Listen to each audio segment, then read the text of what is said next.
멀쩡한 사람이 암 환자가 되고 가슴을 절제하는 수술까지 받는 일이 지금 시대에 있을 수 있는 일인가 싶은데요.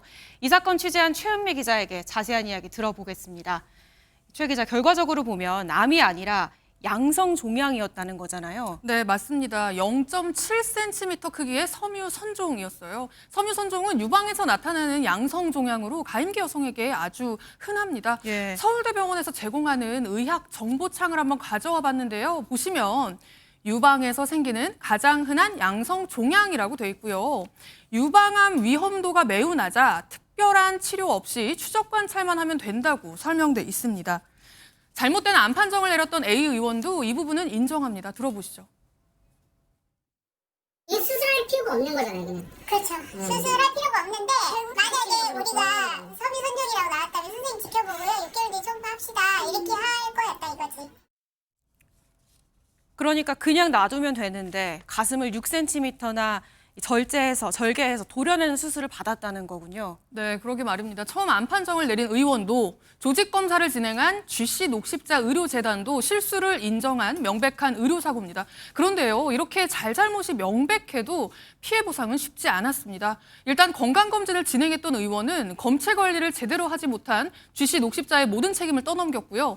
GC 녹십자는 유익한 수술 운운하면서 책임을 축소하는 모습을 보이기도 했습니다. 지난 2월에 그 검사기관인 녹십자가 법무법인을 앞세워서 피해자에게 보내온 이메일인데요.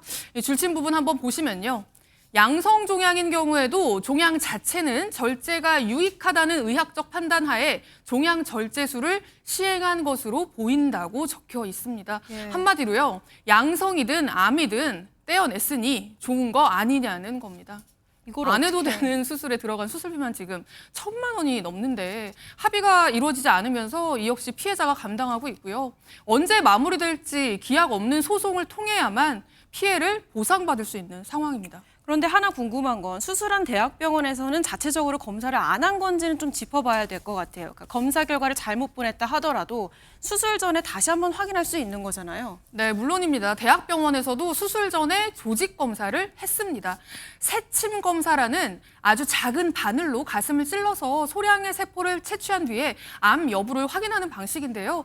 결과는 당연히 양성, 그러니까 암이 아니었습니다. 그런데 왜 수술을 한 거죠? 그러니까 설명을 들어봤는데요. 이미 다른 의료기관에서 암 확진 판정을 받았고 그리고 암 환자의 암 조직 슬라이드까지 이 환자가 들고 온 상황이라서 예. 세침 검사만으로 결과를 확신할 수가 없었고 암 추정 부위 조직을 절제해서 암 여부를 최종 확인하려고 했다는 게 이 병원의 설명입니다. 그런데요, 비슷한 판례도 존재합니다. 당시에는 꽤 떠들썩한 사건이었는데요. 2005년에 세브란스 병원에서 유방암 진단을 받고 예. 서울대병원에서 가슴의 4분의 1을 잘라내는 수술을 받은 사람이 있었어요. 그런데 수술을 하고 보니 이번처럼 암이 아니었습니다. 예. 세브란스 병원에서 다른 환자의 조직 검사 결과로 오진을 한 거였죠. 결국 피해자가 두 병원 모두를 상대로 소송을 제기했는데요. 대법원은 수술을 진행한 서울대병원 의사에게 조직 검체가 뒤바뀌었을 그런 희박한 가능성까지 대비해서 재검사해야 할 주의 의무가 있다고 볼 수 없다 하면서 원인을 제공한 세브란스 병원의 잘못만 인정했습니다. 결국에 수술 전에 바로잡을 수 있는 기회까지 놓친 거네요. 그런데 도대체 검체 관리를 어떻게 하길래 이런 일이 있을 수 있었는지 되짚어보지 않을 수 없죠.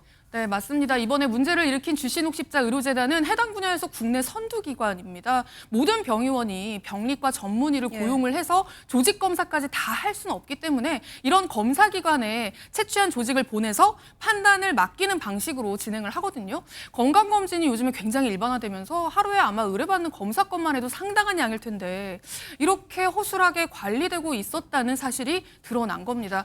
GC 녹십자 측은 MBN에 병리검사 진단 판독을 위해 슬라이드를 제작하는 과정에서 발생한 단순 라벨 부착 오류로 확인됐다면서 검체 전처리 단계에서 검사 인력 확인 체계 미흡에 기인한 것이라고 설명을 했습니다. 결국 일손이 모자라서 이런 일이 벌어졌다는 얘기입니다.